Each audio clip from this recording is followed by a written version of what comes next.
കലാകാരന്മാരെ നമ്മളെപ്പോഴും അംഗീകരിക്കണം. കാരണം അത് അവർക്ക് മാത്രമുള്ള കുറച്ച് കഴിവുകളുണ്ടാവും. കാരണം നമ്മളിൽ നിന്ന് വ്യത്യസ്തമായിട്ടുള്ള ചില കഴിവുകളുള്ള ആളുകളായിരിക്കും ഇത്തരത്തിലുള്ള കലാകാരന്മാർ. അപ്പോൾ എനിക്ക് പ്രത്യേകിച്ച് ഈ കലാകാരന്മാരോടൊക്കെ പ്രത്യേകിച്ച് ഒരു ആരാധനയും അസൂയൊക്കെ ഉണ്ട് കേട്ടോ. അസൂയ എന്താണെന്ന് വെച്ചാൽ നമുക്ക് എന്തായാലും ഇത് സാധനം ചെയ്യാൻ പറ്റത്തില്ലല്ലോ. അപ്പോൾ ഇവർ ചെയ്യുന്നത് കണ്ടുകൊണ്ട് നമ്മളിങ്ങനെ അസൂയയോടെ നോക്കിയിരിക്കാറുണ്ട്. അത്തരത്തിലുള്ള ഒരു കലാകാരനെ പരിചയപ്പെടുന്ന വീഡിയോ ആണ് കേട്ടോ. സാധാരണ ഇത് നമ്മൾ കാണിക്കുന്ന ഒരു വീടിൻ്റെ വീഡിയോ അല്ല, പക്ഷേ ഒരു വീട് പണിയുന്ന ആൾക്ക് തീർച്ചയായിട്ടും ഉപകാരപ്പെടുന്ന ഒരു വീഡിയോ ആയിരിക്കും ഇത്. അങ്ങനത്തരത്തിലുള്ളൊരു കലാകാരനെ പരിചയപ്പെടുത്തിക്കൊണ്ടുള്ളൊരു വീഡിയോ ആണത് കേട്ടോ.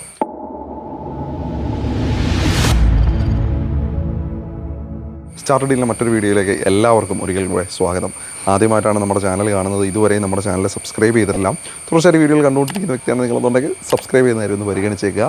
അഭിപ്രായങ്ങൾ കമൻറ്റിൽ പറയാൻ മടിക്കേണ്ട. അപ്പോൾ നമുക്ക് ആളെ പരിചയപ്പെട്ടാലോ. ഇതാണ് ഞാൻ പറഞ്ഞ കലാകാര പേര് പറ. എൻ്റെ പേര് രജി എന്നാണ്. എൻ്റെ വീട് വൈക്കം ചെമ്മനത്തരം സ്ഥലത്താണ്. ഓക്കെ, രജി കലാകാരൻ എന്നൊക്കെ പറഞ്ഞു. എന്ത് കലയാണ് ചെയ്തേക്കുന്നതെന്ന് ഞാൻ കാണിച്ചില്ലല്ലോ അല്ലേ. ഇതൊരു വീടിൻ്റെ മതിലാണ് കേട്ടോ. ഇപ്പോൾ ഉടനെ പാലുകാച്ചാൻ നടത്താൻ പോകുന്ന ഒരു വീടിൻ്റെ മതിലാണിത്. അപ്പോൾ ഈ മതിലിൽ ഈ ആൾ കാണിച്ചു വെച്ചേക്കുന്ന പരിപാടികളാണ്. എന്നാ പരിപാടിയാണ് നീ കാണിച്ചു വെച്ചേക്കുന്നത്? ഇതെന്താ വർക്ക്? ഇതിനെന്താ പേര് പറയുന്നത് നിങ്ങളുടെ ഈ വർക്കിന്? ഇതിന് ആർട്ട് വർക്ക് മാത്രമേ ആർട്ട് വർക്ക് എന്ന് പറയും, പിന്നെ റിലീഫ് വർക്ക് എന്ന് പറയും, സിമെന്റ് റിലീഫ് വർക്ക് എന്ന് പറയും, സിമെന്റ് റിലീഫ് വർക്ക് അത് പറയാറുണ്ട്. പിന്നെ അങ്ങനൊന്നുമില്ല എന്ത് ചെയ്യും. അപ്പോൾ ഇത് നോക്കിയേ, അവിടെ ഒരു മയില്, മാന്, ഇവിടെ കുറേ കിളികൾ ഇങ്ങനെ. ഇതിപ്പോൾ എന്തിനകത്താണ് രജി ചെയ്തേക്കുന്നത്? ഇത് സിമെന്റ്, പിന്നെ പീസാണ്ട് നൈസായിട്ട് അരിച്ചത്, അത് പൊടിമണ്ണ് അത് വെച്ചിട്ടാണ് ചെയ്തേക്കുന്നത്. ഇപ്പോൾ ഇതിപ്പം നമ്മൾ റാൻഡമായിട്ട് ഒരു പുഴയുടെ അരികിൽ ഒരാളിരുന്ന് മീൻ പിടിക്കുന്നത് എന്ത് മനോഹരമായിട്ടാണ് ചെയ്തേക്കുന്നത്. ഇതിപ്പോൾ നിങ്ങൾക്ക് പിക്ചേഴ്സ് ആളുകൾ തന്നിട്ട് അങ്ങനെയാണോ ചെയ്യുന്നത്? അങ്ങനെയും ചെയ്യും. ഇത് കുറച്ച് കളക്ട് ചെയ്ത് നമ്മൾ അവർക്ക് കൊടുത്തിട്ട് അവർ സെലക്ട് ചെയ്യുന്ന സാധനം നമ്മൾ അങ്ങനെ ചെയ്യും. ഇത് അങ്ങനെ ചെയ്തതാണ്. ഇതിപ്പോൾ കുറേ ഐഡിയ ഉണ്ടായിരുന്നു, അപ്പോൾ അതിന് നമ്മളോട് പറഞ്ഞ്, അപ്പോൾ അതിന് മാച്ച് ചെയ്യുന്ന കുറേ ഫീച്ചർ നമ്മൾ കളക്ട് ചെയ്ത് അവർക്ക് അയച്ചു കൊടുത്തു. അയച്ചു കൊടുത്തതിൽ നിന്ന് അവർ സെലക്ട് ചെയ്തേക്കുന്ന പടമാണ് ഇത്. നമ്മുടെ മറ്റേ പുലിക്കളിയല്ലേ, പൂരം പ്ലസ് പൂരത്തിൻ്റെ ഒരു ബേസ് ആയിട്ടുള്ള ഒരു പുലിക്കളി. പിന്നെ കൂടെ എനിക്ക് കഥകളി ഭയങ്കരമായിട്ട് ഇഷ്ടപ്പെട്ടു കേട്ടോ. ഇത് നോക്കി എന്ത് രസമാണ് കഥകളിയൊക്കെ കാണാൻ. അപ്പോൾ ഇതൊക്കെ എത്ര കാലം എടുക്കും? ഒരുപാട് നാളുകൾ എടുക്കുമായിരിക്കും അല്ലേ ഇത് ചെയ്തെടുക്കാൻ? ശരിക്കും പറഞ്ഞാൽ ഒരു 5-8 ദിവസം എടുത്തു ചെയ്യാൻ. 5-8 ദിവസം കൊണ്ട് നമുക്ക് ചെയ്യാം. ചെയ്തെടുത്തു. വാവ്, അടിപൊളി. അപ്പം ഇത് നമ്മളുടെ രവിവർമ്മയുടെ ചിത്രമല്ലേ? വാവ്, അതും കൊള്ളാം. പിന്നെ ഇവിടെ ദമയന്തി, അടിപൊളി. പിന്നെ ഇവിടെ ബുദ്ധനെ വരച്ച് വെച്ചിട്ടുണ്ട്. പിന്നെ ഇവിടെ ഒരമ്മയും 2 മക്കളും പോകുന്ന നല്ലൊരു ചിത്രം ഈ ഒരു സൈഡിൽ കൊടുത്തിട്ടുണ്ട്. സത്യം പറഞ്ഞാൽ ഈ വീടിൻ്റെ ചുറ്റുമതിൽ മുഴുവനായിട്ട് നിങ്ങൾ ഇതൊക്കെ വരച്ച് വെച്ചേക്കാം അല്ലേ. ഇവിടെ നോക്കിക്കഴിഞ്ഞാൽ ഒരു പരുന്തിനെ നിങ്ങൾക്ക് കാണാം. പിന്നെ ഇവിടെ നിലം ഉഴുന്ന ഒരു കർഷകൻ, അത് കിടില. ചേച്ചി ഇതൊക്കെ ഒരുപാട് ഒരെണ്ണത്തിന് ഈ ഒരു പോർഷൻ 5 ദിവസം ഇത് നമ്മൾ എടുക്കുന്നുണ്ടല്ലേ? ചിലതിന് 5, ചിലതിന് 6, ചിലതിന് 8 ഒക്കെ എടുക്കും. ചിലതിന് നമുക്ക് 3 ദിവസം 4 ദിവസം കൊണ്ട് തീരുന്നുണ്ട്. ഇവിടെ നോക്കി നല്ലൊരു ആനയുടെ പടം. ഇനി ഇത് തീർന്നിട്ടില്ല കേട്ടോ. ഇനി നമ്മൾ ഈ കണ്ട ഇത് മാത്രമല്ല, ഈ ഒരു സൈഡിൽ മതിലിൻ്റെ ഈ ഒരു സൈഡിലേക്ക് നോക്കിക്കഴിഞ്ഞാൽ ഇവിടെയും ചിത്രങ്ങളാണ് കേട്ടോ, ഒരുപാട് ചിത്രങ്ങൾ. ഇവിടെ പാലുകാച്ചലിന് വേണ്ടിയിട്ട് പണികൾ തകൃതിയായിട്ട് നടന്നുകൊണ്ടിരിക്കുകയാണ്. അതിനിടയിലാണ് രജിയുടെ ഈ ഒരു വർക്കുകൾ നമ്മൾ കാണിക്കുന്നത് കേട്ടോ. ഇവിടെ നോക്കിയേ, ഇവിടെ അരയണ്ണങ്ങൾ. പിന്നെ ഇതെന്താ രജി? ഇതെന്താ സംഭവം? അതൊരു ഇന്ത്യൻ ആർട്ടല്ല, ഇത് കുറച്ച് വെളിയിലുള്ള ഒരു ഫോട്ടോ നമുക്ക് നെറ്റിൽ നിന്ന് കിട്ടി. അപ്പം കൊള്ളാവും തോന്നി, അപ്പോഴേ വെച്ച് അലക്കി അടിച്ചു അല്ലേ.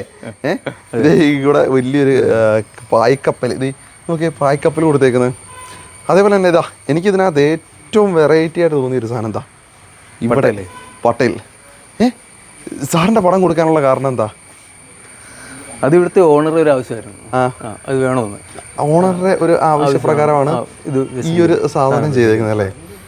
അത് സത്യം പറഞ്ഞാൽ അങ്ങനെ എല്ലാവരും ഏറ്റവും റിസ്ക് ഉള്ള സാധനം ഇതായിരുന്നു, വെല്ലുവിളിയായിരുന്നു. ഇത് ഭയങ്കര വെല്ലുവിളി. ഇത് എങ്ങനെ കൃത്യമായിട്ട് ആ ഷേപ്പ് കൃത്യമായിട്ടും കിട്ടിയിട്ടുണ്ട്. ഒറ്റ നോട്ടത്തിൽ തന്നെ പറയും സംഗതി. ഞാൻ അതിന്റെ പ്രതിമയുടെ ഒരു പടം എടുത്ത് വെച്ചിട്ട് അത് നോക്കിയിട്ടാണ് ചെയ്തത്. അങ്ങനെ ചെയ്തല്ലേ? പ്രതിമയുടെ ഫോട്ടോയാണ് നമ്മൾ ചെയ്തിരിക്കുന്നത്. പ്രതിമയുടെ ഫോട്ടോ നമ്മുടെ അവിടെയുള്ള ഗുജറാത്തിലുള്ള ആ പ്രതിമ നോക്കിയിട്ട് അതിന്റെ ഫോട്ടോ നെറ്റിൽ നിന്ന് എടുത്തിട്ട് അത് ചെയ്യുന്നത്. അടിപൊളി. ഇനി ഇത് എനിക്ക് രജി ഗേറ്റിന് ഫ്രണ്ടിൽ ചെയ്തിട്ടുണ്ട്. നമുക്ക് 3D വർക്ക്, അത് വെറൈറ്റി കാണാവാ. കൊള്ളാം. ഇത് സംഭവം പൊളിച്ചു കേട്ടാ. ഇതെന്താ സംഭവം? ഇത് ശരിക്കും പറഞ്ഞാൽ വീട്ടുകാരുടെ ആവശ്യപ്രകാരമാണ്. അവർക്കിങ്ങനെ കൊട്ടാര സദൃശ്യമായ കുറച്ച് വർക്കുകൾ വേണമെന്ന് പറഞ്ഞു. കൊട്ടാരം, കോട്ട, അതുപോലെ കുറച്ച് നിറഞ്ഞു നിൽക്കണമെന്ന് പറഞ്ഞു. നിറഞ്ഞു നിൽക്കണം.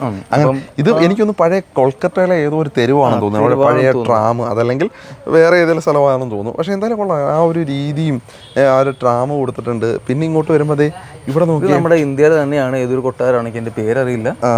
പക്ഷെ നല്ല രസമുണ്ട് കാണാൻ കേട്ടോ. ഒരു കോട്ട തന്നെ ഇവിടെ ചിത്രീകരിച്ച് വെച്ചേക്കാം കേട്ടോ. അതിൻ്റെ ഏതാനും ഭാഗങ്ങളേ ഉള്ളൂ കേട്ടോ, അത് മുഴുവനില്ല അല്ലേ.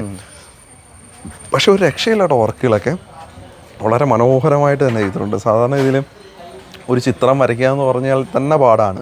ആ ചിത്രം വരച്ചിട്ട് അതിനെ 3D ആക്കി ഇങ്ങനെ ഒരു സിമെൻറ്റ് വർക്കാക്കി ഇത്രയും കൊമേഴ്ഷ്യലാക്കി ഇങ്ങനെയൊക്കെ ചെയ്യാന്ന് വെച്ചാൽ തീർച്ചയായിട്ടും പാടുള്ള പണി തന്നെ കേട്ടോ. ചേച്ചി അപ്രീഷിയേറ്റ് ചെയ്യുന്നു തീർച്ചയായിട്ടും. ഒരു രക്ഷയില്ല കാരണം സംഗതി സൂപ്പറായിട്ടുണ്ട് കേട്ടോ. അപ്പോൾ രജി, ഞാൻ വേറെ രജി ഇത്തരത്തിലുള്ള ചിത്രങ്ങൾ 3D അല്ലാതെ വേറെ എന്തെങ്കിലുമൊക്കെ രജി ചെയ്യാറുണ്ടോ? എല്ലാം ചെയ്യും. സിമെന്റിൽ വരുന്ന എന്ത് വർക്കുകളും നമ്മൾ ചെയ്യും. സിമെന്റിൽ ചെയ്യാൻ പറ്റുന്ന എല്ലാ വർക്കുകളും രജി ചെയ്യും. രജി ഇനിയിപ്പം ഇതിപ്പം നിങ്ങളുടെ ഈ വൈക്കം ഏരിയയിൽ മാത്രമേ രജി ചെയ്യുന്നുള്ളൂ, അതോ കേരളത്തിൽ എല്ലായിടത്തും ചെയ്യുമോ? കേരളത്തിൽ എല്ലായിടത്തും ചെയ്യും. ഇനി അത്യാവശ്യം വന്നാൽ കേരളത്തിന് വെളിയിലും ചെയ്യാം. കുഴപ്പമില്ല. രജി വേണമെന്നുണ്ടെങ്കിൽ എവിടെ വേണേലും വന്ന് ചെയ്ത് കൊടുക്കും. രജിയെ കോൺടാക്ട് ചെയ്യാൻ നമ്പർ ഞാൻ ഡിസ്ക്രിപ്ഷനിൽ കൊടുത്തേക്കാം. രജിക്ക് ഇൻസ്റ്റാഗ്രാം പേജ് അങ്ങനെ എന്തെങ്കിലുമൊക്കെ ഉണ്ടോ? ഒന്നുമില്ലല്ലേ? ഇൻസ്റ്റാഗ്രാം ഉണ്ട്, പക്ഷേ പേജായിട്ട് നമ്മൾ ഒന്നുമില്ല. ഫേസ്ബുക്ക് നമ്മൾ ഉപയോഗിക്കുന്നുണ്ട്, അല്ലാണ്ട് വേറെ ഒന്നുമില്ല. ഇങ്ങനെ വർക്കുകളൊന്നും അത് കിട്ടിയിട്ടില്ല. വർക്കുകളുണ്ട്, ഫേസ്ബുക്കിൽ കുറവാണ്. അപ്പോൾ ഇനി എല്ലാം ആക്റ്റീവ് ആണ് കേട്ടോ. വർക്കൊക്കെ ഇവരെ കാണിക്കണം, ഇവരെ കാണിച്ചാലേ കൂടുതൽ ആളുകൾ വർക്ക് എടുത്തുള്ളൂ. അപ്പോൾ നിങ്ങളുടെ വീടിൻ്റെ പരിസരത്തോ നിങ്ങൾക്കൊക്കെ ഇത്തരത്തിലുള്ള ആർട്ട് വർക്കുകൾ, സിമെൻറ്റിൻ്റെ വർക്കുകൾ, നല്ല നല്ല ഡിസൈൻ വർക്കുകളൊക്കെ ചെയ്യണമെന്നുണ്ടെങ്കിൽ രജിയെ നിങ്ങൾക്ക് വിളിക്കാം. രജി ഒറ്റയ്ക്കാണോ ഇതെല്ലാം ചെയ്യുന്നത്, വേറെ ആരെങ്കിലും ഉണ്ടോ കൂടെ? ഇല്ല, ഞങ്ങൾ മൊത്തത്തിൽ ഒരു 8 പേരുണ്ട്. അതിൽ കൂടുതൽ ആർട്ട് വർക്കുകൾ ശരിക്കും കോൺസെൻട്രേറ്റ് ചെയ്യുന്നത് ഞാനും, ഒരു സത്യൻ ചേട്ടൻ, കണ്ണൻ, സതീഷ്, ഇടയ്ക്ക് പ്രവീണും വന്നു കൂടും. ഞങ്ങൾ 4 പേരാണ്, 4 സുഹൃത്തുക്കളാണ് ശരിക്കും ചെയ്യുന്നത്. രജിയാണ് മെയിനായിട്ട് വർക്കൊക്കെ മെയിനായിട്ട്. ഞങ്ങൾ ശരിക്കും 3 പേരാണ് മെയിൻ. ബാക്കി 2 പേര് ഇടയ്ക്ക് ഒന്ന് അത്യാവശ്യം വിളിച്ച് ഹെൽപ്പ് ചെയ്ത് സഹായിക്കും. Very nice. അപ്പോൾ ഇതേപോലെ നിങ്ങളുടെ സ്ഥലത്ത് എവിടെയെങ്കിലും ഇതേപോലെ കലാകാരന്മാരൊക്കെ ഉണ്ടെങ്കിൽ തീർച്ചയായിട്ടും നമ്മളെ കോൺടാക്ട് ചെയ്ത് കഴിഞ്ഞാൽ തീർച്ചയായിട്ടും നമ്മൾ അവരെ പറ്റിയുള്ള ഒരു വീഡിയോ ചെയ്യുന്നതായിരിക്കും.